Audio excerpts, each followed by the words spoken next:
Buonasera a tutti e ben ritrovati ad un nuovo appuntamento con il Comitato Culturale per la Libertà Consapevole del Veneto. Come sapete, la scorsa volta abbiamo lanciato il nuovo servizio legale secondo un legem che si è subito messo al lavoro per tutelare imprese, partite IVA e semplici cittadini che ci hanno contattato per avere supporto legale.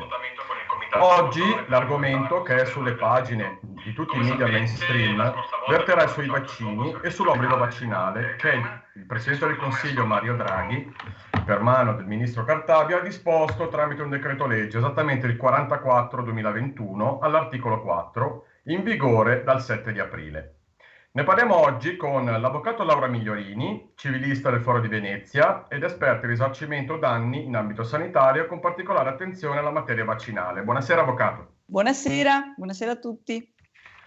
E con il nostro professor Daniele Trabucco, costituzionalista ed associato di diritto comparato per la Libera Accademia degli Studi di Bellinzona. Buonasera, professore. Buonasera Fabrizio, buonasera Laura, buonasera a tutte le amiche e gli amici che ci stanno seguendo.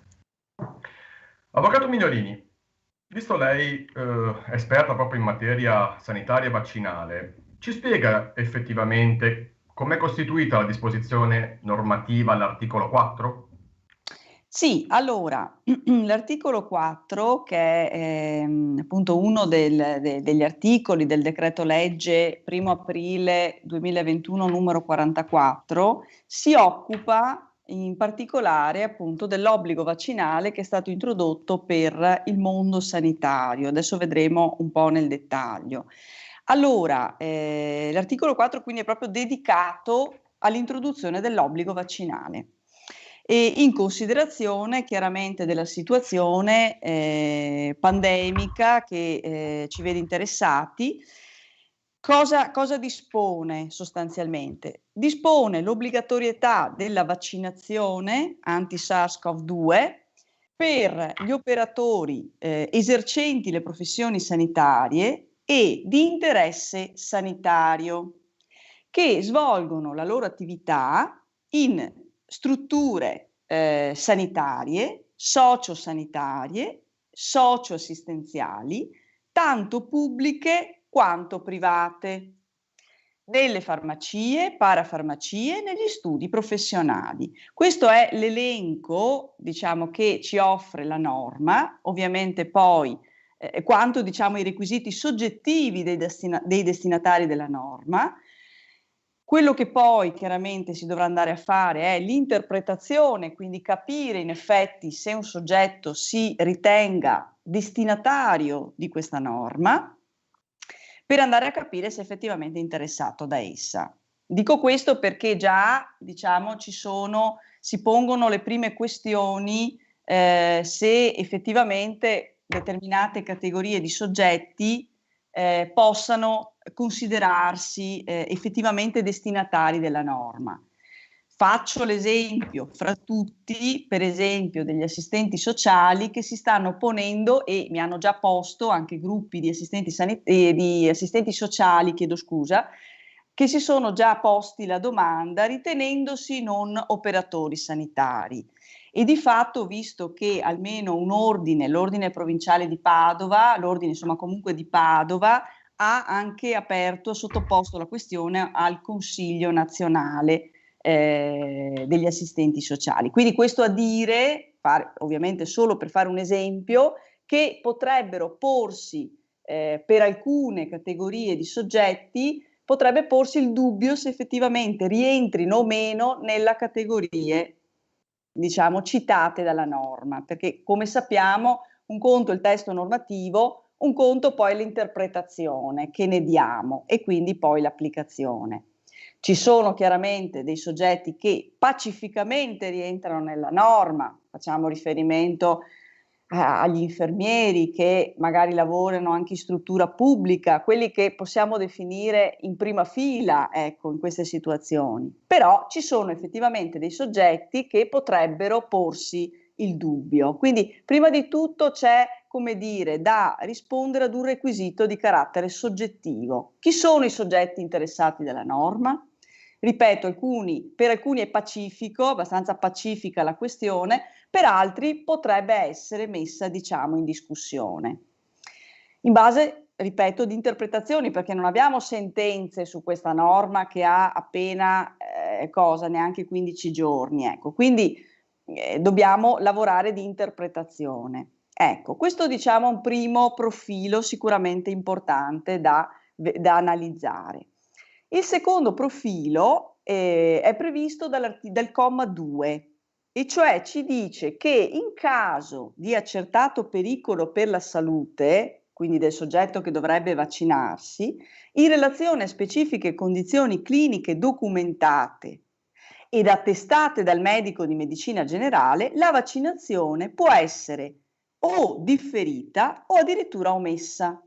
Quindi è chiaro che se un soggetto ritenga di versare in condizioni cliniche tali per cui si possa in qualche modo invocare un differimento o un'omissione addirittura della vaccinazione, in questo caso ovviamente dovrà confrontarsi con la norma, dice il medico di medicina generale, e se c'è chiaramente se viene appurato che effettivamente possono esserci queste condizioni, il medico di medicina generale ce lo dovrà in qualche modo certificare. E quindi questa diciamo è una possibilità che dà la norma. Di fatto, al di fuori di questa ipotesi, che cosa succede? Succede che, e questo si è già avviato ovviamente, perché era entro 5 giorni dalla data di entrata in vigore del presente decreto, per cui questo sta già succedendo. Quindi, secondo termini abbastanza stretti, perché del resto è un decreto che dovrebbe avere efficacia fino al 31 dicembre 2021, salvo che non venga convertito, casomai questo ce lo spiegherà il professor Trabucco, e quindi avendo termini molto stretti è chiaro che non possiamo aspettarci che siano così lenti nelle procedure. Quindi il tutto parte da una trasmissione dell'elenco degli iscritti per gli ordini professionali o comunque dei dipendenti per i datori di lavoro alle regioni o alle province autonome. Queste devono verificare la situazione, lo stato vaccinale dei soggetti. Quando risulti che non sia stata effettuata la vaccinazione, c'è quindi la segnalazione dalla regione provincia autonoma all'ASL, la quale per l'appunto pare in un paio di passaggi dovrebbe alla fine comunque arrivare, se viene verificata chiaramente diciamo l'inadempienza del soggetto, dovrebbe arrivare alla convocazione formale della persona destinataria dell'obbligo, il quale chiaramente potrà prendere una posizione o sì o no, oppure mi sto vaccinando. Nel caso in cui la posizione sia no, questo ovviamente comporterà un ulteriore passaggio a questo punto al datore di lavoro o all'ordine professionale, i quali, voglio dire, una volta effettivamente acquisita, come dire, preso atto della situazione, ci dice questo il comma 6, procederanno alla sospensione dal diritto di svolgere prestazioni o mansioni che implichino contatti interpersonali o comunque comportino rischio di diffusione del contagio. Ecco, quindi si arriva a questo. Ovviamente la questione è ben diversa se parliamo di dipendenti o se parliamo di iscritti agli ordini professionali, però l'effetto dovrebbe essere quello appunto di impedire l'esercizio della professione, in buona sostanza. Soprattutto, diciamo, la norma parla proprio di sospensione dal diritto di svolgere prestazioni che implichino contatti interpersonali, quindi pare essere un po' questo il focus della norma, cioè quello di impedire questi rapporti interpersonali. Tant'è che poi, nel caso dei dipendenti, dice anche al comma 8, il datore di lavoro adibisce il lavoratore, ove possibile, a mansioni anche inferiori, quindi non necessariamente inferiori, diverse da quelle indicate dal comma 6. Quindi il datore di lavoro ha comunque la possibilità, ecco, laddove sia possibile, dice la norma, di applicare il lavoratore a mansioni diverse. A quali tipo di mansioni? Ovviamente l'obiettivo è che questo soggetto non abbia rapporti interpersonali o comunque che comporti un rischio di diffusione del contagio. Ecco, se tutto questo non è possibile, cioè il datore di lavoro prende, diciamo, la determinazione di dover purtroppo sospendere il lavoratore senza retribuzione. Quindi questo, diciamo, che è quello che ci dice sostanzialmente il comma 8. Per, diciamo, concludere questa breve e veloce disamina, diremo poi che la sospensione, come abbiamo già accennato all'inizio, mantiene efficacia fino all'assolvimento dell'obbligo vaccinale, quindi se poi uno all'inizio magari dice io non la voglio fare, poi si convince a farla e la dovesse fare, viene meno la sospensione, o in mancanza fino al completamento del piano vaccinale nazionale, comunque entro e non oltre, non oltre il 31 dicembre 2021. Quindi diciamo che pare esserci un termine, come dire, ultimo che si dovrebbe rispettare. Questo per quanto attiene al decreto legge che oggi stiamo esaminando. Quindi la situazione di oggi è questa. Ecco. Questo per quanto riguarda, diciamo, una disamina, ecco, della norma, o meglio dell'articolo 4. Ecco, per quanto riguarda l'analisi, Fabrizio, io mi fermerei qua, nel senso che questi sono, ecco, gli elementi della norma, il testo, insomma. Perfetto, avvocato. Ovviamente noi nel comitato ci hanno scritto in parecchi, sia appartenenti all'ordine, quindi dai farmacisti, parafarmacisti, così come dipendenti delle varie ASL, medici, infermieri, OS, ad esempio. E la domanda praticamente è uguale per tutti. Come si devono comportare effettivamente davanti a questo decreto legge, ancor prima che poi possa diventare legge vera e propria dello Stato o no? Ma a oggi, siccome i dati sono già partiti, venissero chiamati ufficialmente, convocati ufficialmente, come si devono comportare tutti gli appartenenti al comparto sanitario? Bella domanda, nel senso che allora faccio, come dire, una premessa, nel senso che in base all'esperienza che già c'è sul campo rispetto a questi 15 giorni, quindi le richieste che mi arrivano, le impressioni delle persone, le telefonate, eccetera, quello che posso dire prima di tutto è che sarebbe opportuno e importante che innanzitutto si facesse una scelta a monte, vale a dire, di fronte a questo obbligo vaccinale, cosa faccio? Lo faccio questo vaccino, cioè decido di farlo ed è una scelta assolutamente legittima, cioè è una delle, ovviamente, una delle due possibilità in realtà, ma per svariati motivi, perché io sento persone veramente in difficoltà anche sotto un profilo economico, quindi stiamo parlando di valori importanti per una persona, quindi assolutamente lontano da me o comunque insomma esprimere giudizi, assolutamente. Poi non spetta proprio a nessuno esprimere giudizi sugli altri. Quindi laddove il soggetto però si posizioni o per necessità o comunque per paura o per mille motivi, ecco, che non sono da noi giudicabili, nella posizione del me lo faccio, il consiglio è quello di farlo quanto prima, cioè tutto sommato a quel punto conviene farlo subito, prendere l'appuntamento e in qualche modo dare corso a quello che è l'adempimento dell'obbligo. Viceversa, se la persona fa una scelta diversa, quindi dice io costi quel che costi, io comunque questa cosa non la voglio fare, quindi si ponga nella posizione del no a quello che è l'obbligo vaccinale, e allora si sceglie un'altra strada. Questo è importante, sembra una cosa scontata dire questo, però in realtà oltre che essere opportuno da un punto di vista delle scelte interiori della persona, è opportuno anche da un punto di vista legale, nel senso che la persona determinata che ha fatto una scelta ben precisa, come dire, aiuta di più se stesso, aiuta di più anche il legale che lo deve seguire, perché allora abbiamo le idee chiare su quello che vogliamo fare e diventa un po' più facile. Dopodiché consigli generali io li eviterei, nel senso che sono del parere che ciascuno debba ricevere un'assistenza caso per caso, specifica e specializzata. Posso garantire che di tutte le, cioè ho sentito tante persone in questi giorni, ognuno ha una situazione diversa, magari anche leggermente diversa, ma che a volte fa la differenza.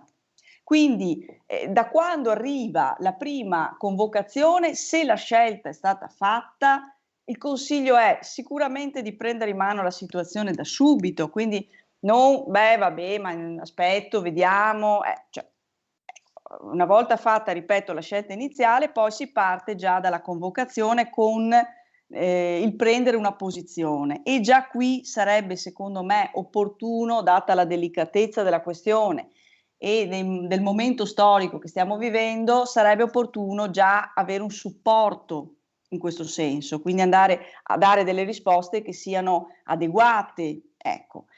E poi ovviamente se rispetto a questa risposta, perché per esempio può esserci anche il caso del soggetto che invochi il comma 2, cioè l'ipotesi del ritenere di avere un accertato pericolo per la salute, ecco allora lui documenta all'ASL questa sua situazione e l'ASL può prendere fondamentalmente due strade. Di fronte onestamente a un certificato medico riterrei difficile che l'ASL potesse prendere come dire, una strada di contestazione, però siccome ne ho viste di tutte, ecco, laddove l'ASL dovesse prendere una posizione, diciamo, di accoglimento di quella che è la posizione del comma 2, del comma 6, cioè delle ipotesi che il soggetto dovesse rappresentare all'ASL, allora chiaramente se c'è un accoglimento la cosa dovrebbe chiudersi lì. Viceversa, se l'ASL, quindi dipende molto da quelli che saranno gli atteggiamenti, le condotte chiamiamola, noi parliamo di controparti nell'ambito legale, da quel punto in poi cosa potrà seguirne. Quindi se si dovesse arrivare alla sospensione o da parte di un ordine o da parte del datore di lavoro, lì ovviamente si dovrà valutare sempre insieme, sempre ovviamente facendo tutte le analisi del caso, quella che potrebbe essere anche un'azione vera e propria, diciamo giudiziale. Quindi poi, chiaro, appunto, ogni situazione andrà valutata bene, ma ripeto, il dipendente è in una posizione diversa dall'ordine, quindi si potrà valutare questa azione giudiziale, che potrebbe essere funzionale anche poi a sollevare un'eventuale questione di costituzionalità di cui ci parlerà, credo, il professor Trabucco, che è sicuramente più esperto di questi temi. Questo sarà l'iter, Fabrizio, cioè prendere in mano la situazione una volta posizionati nella scelta di non adempiere all'obbligo, prendere in mano la situazione passo per passo e valutarla insieme a quello che si sceglierà come proprio difensore, come proprio legale, ecco. Direi questo, Fabrizio. Perfetto, perfetto, avvocato. Io rinnovo a tutti il consiglio di fare le loro scelte personali, di cui nessuno può giudicare, e qualsiasi occasione loro abbiano bisogno di scriverci a ricorsi secundum legem @cclcveneto.it e chiedere informazioni spiegando benissimo il caso che gli compete. Professor Trabucco, io più leggo questo decreto, più effettivamente mi viene in mente la Costituzione, soprattutto determinati articoli. Ravvedi effettivamente dei vizi di incostituzionalità in questo decreto? Sì, ciao Fabrizio, innanzitutto buonasera a te e agli amici che ci stanno ascoltando. Allora, io ho analizzato il decreto legge 1 aprile 2021 numero 44, in particolare la disposizione normativa dell'articolo 4 che già brillantemente e autorevolmente Laura ha illustrato prima di me, inquadrando proprio le coordinate in cui si inserisce la mia discussione. E devo dirti che le perplessità di costituzionalità non mancano. Devo fare una premessa però, che la decisione di annullamento della disposizione normativa, quindi la dichiarazione, la declaratoria di incostituzionalità, spetta nel nostro ordinamento solo alla Corte Costituzionale. La Corte Costituzionale però non può attivarsi d'ufficio, cioè di propria iniziativa, né i cittadini possono ricorrere direttamente alla Corte, questo istituto non è contemplato nel nostro ordinamento, ma deve essere investita della questione. Quindi cosa vuol dire? Vuol dire che si dovrà instaurare un giudizio e nell'ambito di questo giudizio il giudice, attraverso un apposito provvedimento che prende il nome tecnico di ordinanza di rimessione, indicherà i parametri, quindi le norme costituzionali che lui ritiene violate, quindi dovrà motivare la non manifesta infondatezza della questione e la rilevanza, cioè il fatto che quella disposizione normativa trova applicazione al caso concreto. Il giudice può farlo d'ufficio, di sua iniziativa, oppure può essere sollecitato dalle parti. Ovviamente poi la decisione spetta al giudice, quindi è una sua valutazione discrezionale, cioè se le parti lo chiedono il giudice non è obbligato a sollevare la questione, quindi sta a chi decide poi di intraprendere la via giudiziaria di servirsi di un supporto legale che sia in grado di elaborare una questione di costituzionalità forte, convincente, affinché il giudice sospenda il giudizio principale in attesa della valutazione della Corte. Ricordo che poi la sentenza della Corte Costituzionale non è più impugnabile. Allora, quali sono i vizi dal mio punto di vista? Innanzitutto, siamo davanti a un trattamento sanitario reso obbligatorio dall'articolo 4 del decreto legge 1 aprile 2021 numero 44, che ha una evidente natura sperimentale. E il fatto che sia sperimentale lo dice proprio l'Agenzia Europea per il Farmaco, lo dice l'EMA, ad esempio, quando ha dato il via libera al vaccino BioNTech-Pfizer. Se voi vedete e leggete attentamente quel documento, l'EMA ha autorizzato temporaneamente, quindi attenzione bene all'avverbio, quindi ha autorizzato temporaneamente l'utilizzo, in questo caso del Pfizer-BioNTech, che viene permesso e utilizzato per prevenire la diffusione dell'agente virale SARS-CoV-2. Però l'efficacia e la sicurezza della vaccinazione dovranno essere stabiliti entro la fine del 2023.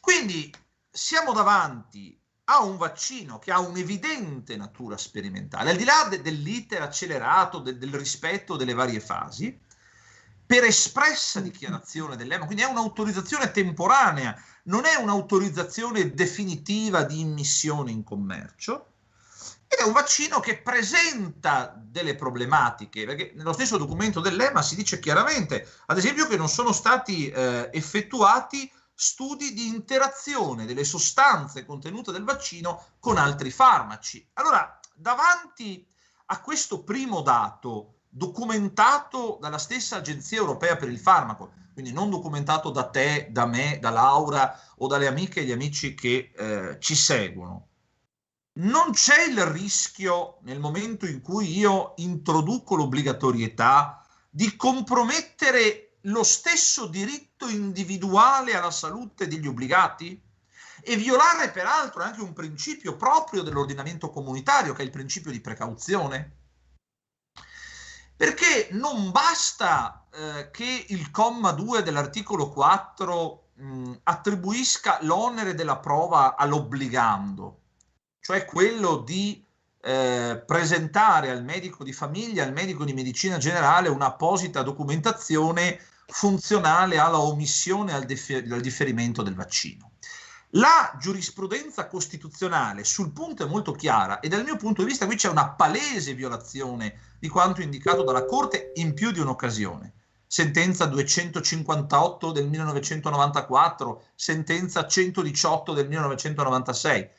Cioè, laddove il legislatore decide di introdurre come obbligatorio un trattamento sanitario, e questa è una sua valutazione libera e discrezionale, deve però anche preventivamente predisporre a livello primario ed eventualmente modulato a livello secondario una fonte che sia in grado di indicare in maniera precisa, in maniera puntuale, tutti quegli strumenti a cui l'obbligando ha la facoltà di sottoporsi per, non dico con assolutezza, ma con ragionevole certezza, conoscere se l'inoculazione del vaccino possa o meno causare quelli che la Corte nella sentenza 118 del 96 chiama i cosiddetti tragici danni conseguenti all'inoculazione, perché la Corte è consapevole che il vaccino può causare anche dei danni irreversibili. Del resto Laura la conosce molto bene perché è stato oggetto della sua tesi di laurea. Esiste nell'ordinamento la legge ordinaria dello Stato numero 210 del 1992 che prevede un pagamento di una somma pecuniaria, un indennizzo a seguito del danno causato dall'inoculazione del vaccino.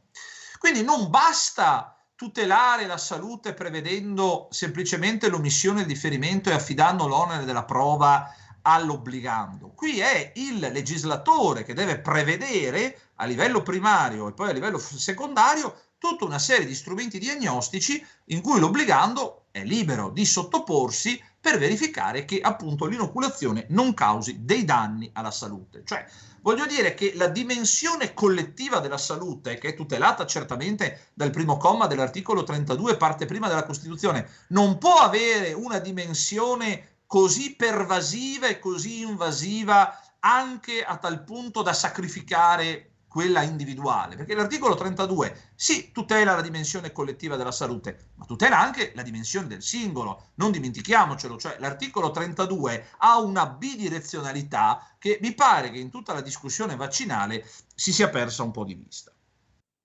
Secondo punto, ma come si fa a rendere obbligatorio un trattamento sanitario sperimentale in assenza di una significativa capacità schermante verso terzi e di cui non sappiamo nemmeno, documento EMA, la durata dell'efficacia? Davanti a questi dati, come si può parlare di sussistenza di un interesse, di prevalenza di un interesse generale sul diritto individuale alla libera scelta delle cure e quindi su quel diritto costituzionale all'autodeterminazione dell'individuo, sentenza 438 del 2008 della Corte, che è un diritto autonomo, dice il giudice delle leggi, che si ricava dal combinato disposto dell'articolo 2, dell'articolo 13, dell'articolo 32 del testo fondamentale. Terzo, davanti a un vaccino che, a differenza degli altri che hanno avuto sicuramente un iter di sperimentazione più lungo nel tempo, no? Da 6 a 10 anni di media, e quindi che presenta queste peculiarità, queste caratteristiche. In meno di un anno dall'inizio della pandemia siamo arrivati a una vaccinazione, insomma, al di là del progresso, della scienza, della tecnica, che qui nessuno mette in discussione. Ma davanti a questi elementi, ma com'è possibile stabilire, introdurre da parte del legislatore un'obbligatorietà? Cioè, non c'è il rischio di compromettere il limite che la stessa Costituzione nel secondo comma dell'articolo 2 pone a un trattamento sanitario obbligatorio, che è il rispetto della persona umana, un rispetto che si fa ancora più pregnante e ancora più stringente laddove siamo davanti a dei trattamenti sanitari che hanno, come dicevo prima, una natura sperimentale. Quindi c'è tutto il problema del rispetto della persona umana, del bilanciamento tra l'interesse collettivo, l'interesse individuale, ma anche il problema del bilanciamento, che è un limite invalicabile che il legislatore non può superare e quindi che potrebbe determinare l'incostituzionalità dell'obbligatorietà. Altro elemento, è vero, diceva bene Laura prima, ma nel momento in cui io introduco l'obbligo vaccinale, è vero che non ho automaticamente una sospensione senza retribuzione dall'attività lavorativa e comunque fino alla data del 31 dicembre del 2021, dell'anno solare in corso. Quindi il datore di lavoro, pubblico o privato, l'azienda sanitaria piuttosto che la farmacia, deve valutare di adibirmi ad altre mansioni che non mi portino a un contatto con soggetti terzi per evitare il contagio. E qualora questo non sia possibile, si procede alla sospensione. ma per le persone per le quali non è possibile scegliere un'altra mansione, non c'è il rischio di compromettere, in questo caso con la sospensione senza retribuzione, in maniera totale, in maniera assoluta il diritto al lavoro, non assicurandone quello che la Corte chiama con la sentenza 67 del 1990 la minima operatività del diritto, che in ipotesi di, la dottrina tedesca lo chiama Abwägung, cioè di bilanciamento tra interessi collettivi e interessi individuali, quella minima operatività non può essere scalfita, non può essere compressa, cioè bisogna comunque assicurare uno spazio residuale che la sospensione senza retribuzione non consente.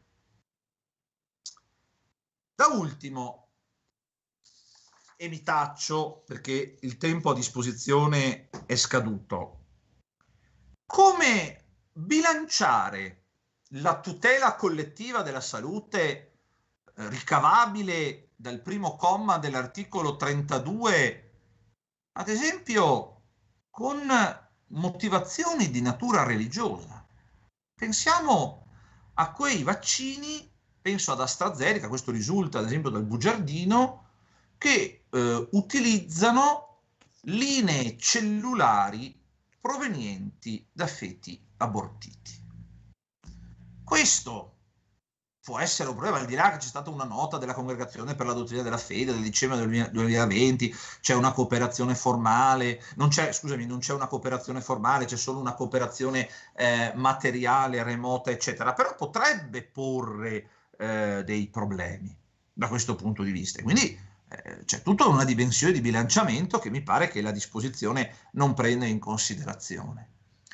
E chiudo, ma è vero, la Corte Costituzionale ha ammesso, soprattutto con la sentenza 258 del 94, che l'articolo 32 introduca una riserva di legge relativa, cioè laddove dice che i trattamenti sanitari possono essere imposti sulla base di disposizioni di leggi, è una riserva di legge relativa. Quindi cosa vuol dire? Vuol dire che il trattamento può essere imposto da una legge ordinaria, può essere imposto da un decreto legislativo delegato, può essere imposto anche da un decreto legge, modulabile poi da fonti secondarie. Però la domanda è, qui siamo davanti a un vaccino particolare, a un vaccino nuovo, a un vaccino che può dare degli effetti collaterali, la stessa durata, l'efficacia e anche gli eventi avversi non sono così conosciuti in maniera precisa e dettagliata. Tu mi dirai, ma nemmeno per gli altri vaccini. Certo, però c'è comunque un utilizzo più prolungato nel corso del tempo. Allora, davanti a un utilizzo temporale così abbreviato, anche per l'iter che ha avuto il vaccino, ma non sarebbe opportuno invece parlare dell'esistenza a riguardo di una riserva di legge formale, e cioè che solo il Parlamento con legge potrebbe intervenire a riguardo, proprio per la peculiarità del vaccino e dell'iter che ha portato alla sua produzione e a questa autorizzazione temporanea, sottolineo l'avverbio temporanea? Che cosa succede se si verifica un evento avverso durante la vigenza dei 60 giorni e poi poniamo che il decreto non sia convertito in legge? Che cosa succede? Interviene il Parlamento con una legge di sanatoria e la legge di sanatoria fa risuscitare una persona deceduta? Cioè, voglio dire, c'è la possibilità di ripristinare l'ordine delle competenze, la legge di conversione ha la possibilità di ripristinare l'ordine delle competenze, insomma, soprattutto laddove i danni del vaccino sono irreversibili.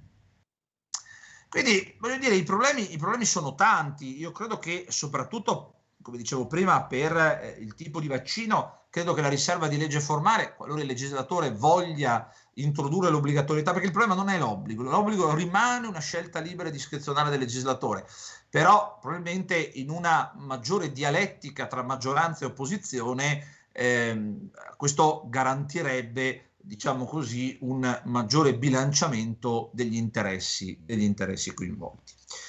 Quindi a me pare che da questo punto di vista l'articolo 4 ponga tutta una serie di profili di incostituzionalità.